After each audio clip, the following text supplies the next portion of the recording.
isbedel muuqda ayaa ku dhacay dakhliga dawladda qaas ahaan qaybta maaliyadda ee dekedda Muqdisho waxyaabaha keeni kara kororka dakhliga waxaa ka garan kartaa shaqada ka socota iyo qaabka looga fakarayo inay mar walba ka duwan tahay qaababkii hore loo shaqeyn jiray number 1 maamulkan cusub ee customka dekedda Muqdisho wuxuu go'aan ku gaaray inaanan albaabka dekedda uusan ka bixin badeeco aan dhulka la dhigin oo aan la tirin ujeedada keenaysa taas waxay tahay laba arrimood qodobka koowaad alaabta isku qiimo ma ah in la arko shayga qiimihiisa si qiimo rasmi ah loogu canshuuro number 2 waxa mas'uuliyad naga saaran 2 milyan ee qofood ee caasimadan ku nool inaysan u gudbin wax ayaga wax u dhibaayo ha ahaadaan raashin dhacay ha ahaado draagis iyo waxyaabo la mid ah inaan ka ilaalino marka mas'uuliyad waxaan isa saarnay weyn oo dhowr dhinac taabanaysa dhinac bulshada saameynta waxyaabaha ku ahayn laga ilaaliyo dhinacna shay walba tariifadiisa in la arko si uu u helo qaybihii ku habboona loogana canshuuro sida la socoto shantii sano hore sanad walbaba heer ayuu ahaa dakhliga dekedan markan ku soo koobo 3 sano oo kamid ah sanadihii tagay wuxuu ku xirmaayay dakhliga 60 milyan sanadka xafiiskan ka soo xaroonaysa 12 bilood labada sano ugu dambeeyayna sanadna 59 milyan ka soo xarooday sanadna 61 milyan ka soo xarooday sanadkii ugu dambeeyay 78 milyan oo dollar dakhli ah iyo dhowr boqol oo kun ay mid farqiga iman karana waa 18 milyan oo wax yar dhiman iyadoo aan la kordhin canshuurta waa sidiisi ganacsatada iyada ahayd wax canshuuran kartaa canshuurata shaqaalihii shaqeyn jiray un baa shaqeeya laakiin waxa la dhax galay badeecada caloosheeda in laga run sheego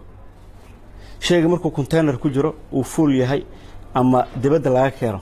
waxa containerka ku jiri kara 10 item ee kala duwan item walbana uu qiimihiisa uu ka sareeyay qiimaha itemka kale waxa la hubiyay marka shay walba inay ku dhacdo qiimaha saxda ah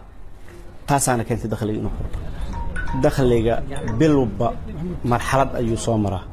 bilihii ugu dambeeyay dakhligeena meeshii ugu fiicnaa ayuu maraayay 8 milyan 7 milyan 500 kun ilaa 7 milyan oo u dhaxeeya mar walba waxa moodaa inuu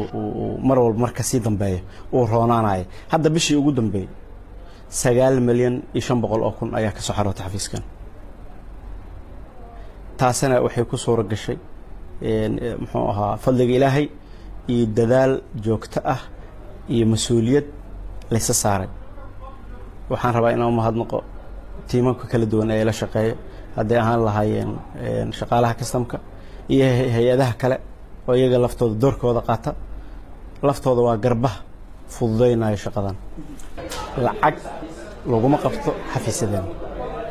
dawladda iyadoo ka taxadiraysa inaanan annaga xafiisadeena qiimeyntii iyo lacag bixintii iyo qabashada aanan isku qaadanin muwaadinka wuxuu la imaanayaa dokumentigiisa markuu la yimaado wuxuu la tagayaa xafiis looga talagalay ee manifesto la yiraahdo hubinta badeecada xafiiskaas waxaa la hubinayaa in maraakiibta taagan ay ka mid tahay badeecadiisa qayb kamid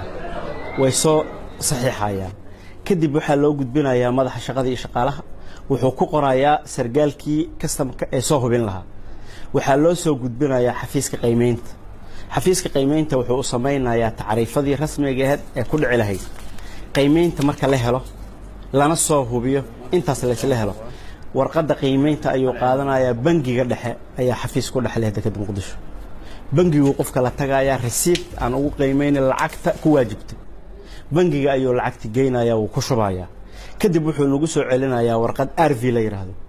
oo cadeynaysa lacag tira inta la eg inuu bangiga dhexe geeyay warqadaas markuu la yimaado taasaan ka qabanayna ayaan badeecadiisa ugu fasaxaynaa macnaheedu waa nalaga ilaaliyo inaan lacag qabanaba